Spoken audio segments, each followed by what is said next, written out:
That's the little soap dish right there.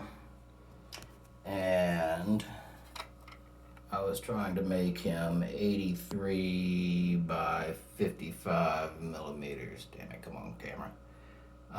Which turned out x-axis by 61.54 and y-axis by 68.75. And a little part for the drain. I went ahead and put a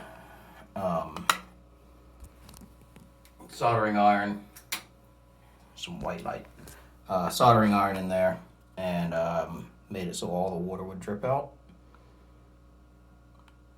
So both sides of the same scale, obviously.